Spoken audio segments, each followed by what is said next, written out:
High, কেমন আছো তোমরা সবাই? আশা করছি ভালো আছো। চলো আজকে আমি বানাবো আমার মিনি কিচেনে আলুর পাঁপড়। তো দেখো আমার সাথে কিন্তু আমার বোন রয়েছে। এই আলুর পাঁপড়গুলো কিন্তু আমি আগেই বানিয়ে রেখেছিলাম। আমি যেহেতু বাড়ির জন্য আলুর পাঁপড় রেডি করছিলাম, তো সেখানেই কিন্তু আমি কয়েকটা ছোট আলু দিয়ে এই ছোট্ট ছোট্ট পাঁপড়গুলো বানিয়েছিলাম। তার কারণ তখন থেকেই কিন্তু ভেবে রেখেছিলাম আমি আমার মিনি কিচেনে কিন্তু পাঁপড় ভাজবো। তাই দেখো আজকে আমি মিনি কিচেনে চলে এসেছি আলুর পাঁপড় ভাজার জন্য।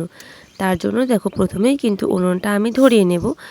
আর এখানে কিন্তু আমি কোনো কাঠ ইউজ করব না, এখানে আমি দেখো মোমবাতি দিয়ে কিন্তু উনুনটা ধরাবো। তার কারণ আগের বার আমি কাঠ ধরিয়েছিলাম, তো অনেকবার নিভে যাচ্ছিলো, সমস্যা হচ্ছিল। সেই কারণেই কিন্তু এবারে আমি মোমবাতির সাহায্যে রান্নাটা করব বা পাঁপড়গুলো ভাজবো। তো দেখো প্রথমেই কিন্তু আমি কড়াইয়ে তেল দিয়ে দিয়েছি। এরপর তেলটা একটু গরম হয়ে গেলে পাঁপড়গুলো একে একে ভেজে নেব। আর এর আগের দিন কিন্তু আমি আমার এই মিনি কিচেনে কিন্তু বানিয়েছিলাম আম মাখা। তো তোমরা যারা যারা ভিডিওটা দেখোনি তারা কিন্তু অবশ্যই দেখে নিও।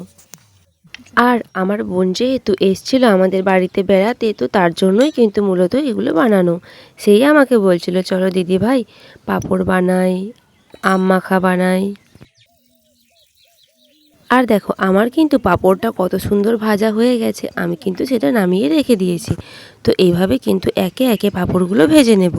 আর যেহেতু কড়াইটা অনেকটা ছোট, সেহেতু কিন্তু এখানে আমি অনেকগুলো পাঁপড় একসঙ্গে দিতে পারছি না, একে একেই ভাজতে হবে, তাই আমার একটু সময় লাগবে। দিদি তাড়াতাড়ি পাঁপড়গুলো ভাজো, কখন খাবো? আর এইদিকে দেখো আমার বোনের কিন্তু আর তর সইছে না, সে কিন্তু বলছে দিদি তাড়াতাড়ি পাঁপড়গুলো ভাজো, কখন খাবো।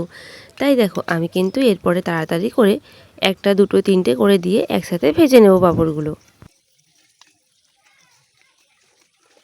আর তোমরা যদি দেখতে চাও আলুর পাঁপড় তৈরি করার ভিডিও, তাহলে কিন্তু আমাকে কমেন্টে জানিও, তাহলে আমি নেক্সট ভিডিওতে তোমাদেরকে সেটিও দেখাবো কিভাবে আমি পাঁপড়গুলো রেডি করেছি। যেহেতু পাঁপড়গুলো একদিনে রেডি হয় না, 2-3 দিন রোদে শুকাতে হয়, তার জন্য কিন্তু আমি একটা ভিডিওতে দেখাতে পারলাম না। তো তোমরা দেখতে চাইলে কিন্তু আমি অবশ্যই দেখাবো। আর দেখো আমার পাঁপড়গুলো কিন্তু ভাজা হয়ে গেছে। এরপরে আমি এখানে অল্প জলজিরা মিশিয়ে দিয়েছি।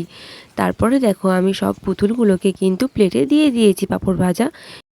আর দেখো আমার মিনি কিচেনে কিন্তু একজন স্পেশাল গেস্ট চলে এসছে। তাই দেখো আমি আমার খেপুকেই কিন্তু প্রথমে দিলাম পাঁপড় ভাজা, কিন্তু ও তো এখন খেতে পারে না পাঁপড় ভাজা। তো দেখো নিয়েছে, কিন্তু খেতে পারে না, কিন্তু হাতে ধরেছে।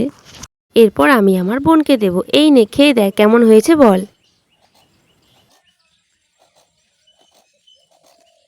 দারুণ আর দেখো হয়েছে। বোন কিন্তু দারুণ বলতে বলতে আবার হেসে ফেলেছে। এরপরে আমি আমার ঠাম্মাকে দেব।